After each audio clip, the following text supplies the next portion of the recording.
ఖైదీ number 150 pre release ఫంక్షన్లో నాగబాబు చేసిన వ్యాఖ్యల దుమారం ఇండస్ట్రీలో కొనసాగుతూనే ఉంది. నాగబాబు మాటలకు ఎండమూరి వర్మ కౌంటర్ ఇస్తే ఇప్పుడు తమ్ముడికి అండగా నిలిచారు మెగాస్టార్. కొంతమంది సంస్కారం లేకుండా ప్రవర్తిస్తున్నారంటూ ఎన్టీవీకి ఇచ్చిన ప్రత్యేక ఇంటర్వ్యూలో ఫైర్ అయ్యారు చిరంజీవి. మెగా ఫ్యామిలీపై బురద చల్లితే మైలేజీ వస్తుందని కొందరు భావిస్తున్నారన్న నాగబాబు మాటలు తెలుగు చిత్ర పరిశ్రమలో చర్చనీయాంశంగా మారాయి. ఖైదీ నెంబర్ 150 ప్రీ రిలీజ్ ఫంక్షన్ లో నాగబాబు ఓ రేంజ్ లో ఫైర్ అయ్యారు. ప్రతి వాడికి మెగా ఫ్యామిలీ మీదో మెగా స్టార్ మీదే చూపుంటుంది. ఆయన విమర్శిస్తే, ఆయన కుటుంబ సభ్యులు విమర్శిస్తే వాడికి ఒక మైలేజ్ వస్తుంది. మేము ఇలాంటి విమర్శలు ఏవి పట్టించుకోం. ఒక ప్రముఖుడు, రచనా వ్యాసంగంలో నిపుణుడు ఎవరినో హైలైట్ చేయడానికి చరణ్ బాబుని వాల్యూ తగ్గించి మాట్లాడినటువంటి మూర్ఖుడు ఒకడున్నాడు. వాడంటే నాకు గౌరవం కానీ కాళ్ళకు దండం పెడతా. కానీ వాడొక మూర్ఖుడు, మంచి రచయితే కానీ వాడికి కామన్ సెన్సు ఏమీ లేదు. కానీ వాడు వ్యక్తిత్వ వికాసం కోర్సులు చెప్తుంటాడు అందరికీ. వాడికి ఫస్ట్ వ్యక్తిత్వ వికాసం నేర్చుకోవాలి. వాడు నేర్చుకున్న తర్వాత అప్పుడు చేయాలి తప్ప మనం వ్యక్తిత్వ వికాసం కోర్సులు చేస్తున్నాం అని చెప్పి ఇంకొక వ్యక్తులను లేకపోతే ఇంకొక ప్రముఖులను అండర్మైన్ చేసేటువంటి కుసంస్కారం వాడిది. ఈ సందర్భంగా వాడికి అర్థమవుతుంది. మీకు ఎవరికి అర్థం కాకపోవచ్చు, నేను ఎవరికైతే చెప్పినా వాడికి అర్థమవుతుంది. ఒకడు హైదరాబాద్ నుంచి, తెలుగు ఇండస్ట్రీ నుంచి బొంబాయి వెళ్ళిపోయి రకరకాల కూతలకు వస్తున్నాడు.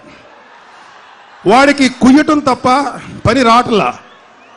వాడు కూతలు ఆఫ్ చేసి దర్శకత్వం సక్రమంగా చేసుకొని ఆ బాంబేదో అక్కడే పేల్చుకుంటే వాడికి మంచిది, మాకు మంచిది. నాగబాబు కామెంట్స్ కు వెంటనే ట్విట్టర్ లో రియాక్ట్ అయ్యారు రామ్ గోపాల్ వర్మ. సారీ చెప్పినట్టే చెప్పి నాగబాబుపై ట్వీట్ల దాడి చేశారు ఆర్జీవీ. ప్రజారాజ్యం పార్టీ విషయంలో మీ అన్నకు ఎలాంటి సలహా ఇచ్చారో తెలుసంటూ కామెంట్ చేశారు. మీది జబర్దస్త్ స్థాయి అంటూ నాగబాబుపై సోషల్ మీడియా వేదికగా విరుచుకుపడ్డారు వర్మ.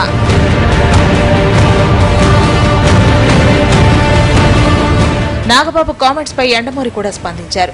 ప్రీ రిలీజ్ ఫంక్షన్ వేదికపై అసందర్భంగా మాట్లాడారంటూ చురకలేశారు. ఆ సంస్కారం లేకుండా ఏదైనా చిన్న మీటింగ్లో చెప్పుంటే తన బాధ అంతా బాగుండేది. అంత పెద్ద, ఇప్పుడు చూడండి, ఒక పెళ్లి జరుగుతుంది, పెళ్లి కొడుకు పెళ్లి కూతురు తండ్రి కొట్టుకున్నారు అనుకోండి, ఈ మధురిమ పోతుంది, పెళ్లి తాలూకు మధురిమ పోతుంది.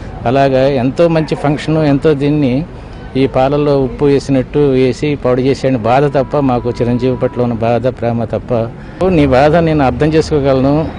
ఎక్కడో ఏదో రామ్ చరణ్ ఏదో అన్నందుకు నువ్వు బాధపడి ఉంటావు. కానీ ఎప్పుడో 4 years బ్యాక్ సంగతి.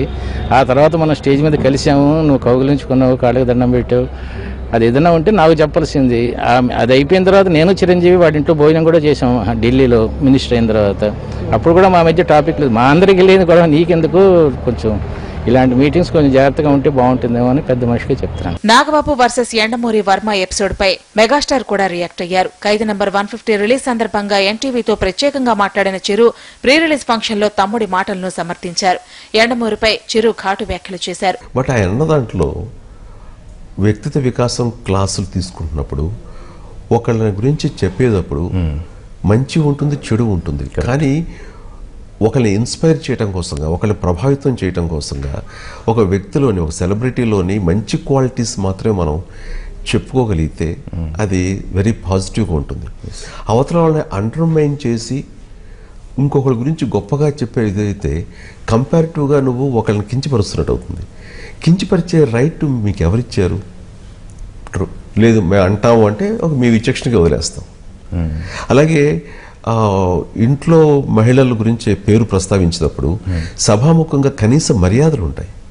అది పాటించకుండా నా సతీమణి పేరు సురేఖలా అంది అంటంతో ఏం సంస్కారం అది? ఒక మహిళ గురించి మనం ప్రస్తావించినప్పుడు కనీస మర్యాదలు ఉంటాయి.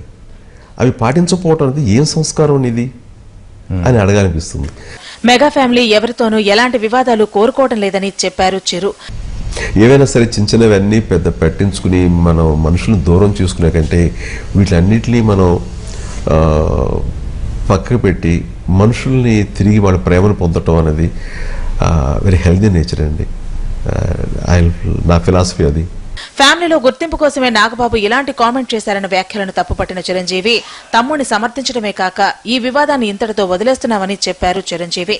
అలాగే ఫంక్షన్ కు పవన్ కళ్యాణ్ రాకపోవడాన్ని అంత సీరియస్ గా తీసుకోవాల్సిన అవసరం లేదన్న చిరు బిజీ పనుల కారణంగానే పవన్ ఫంక్షన్ కు రాలేకపోయాడనన్నారు.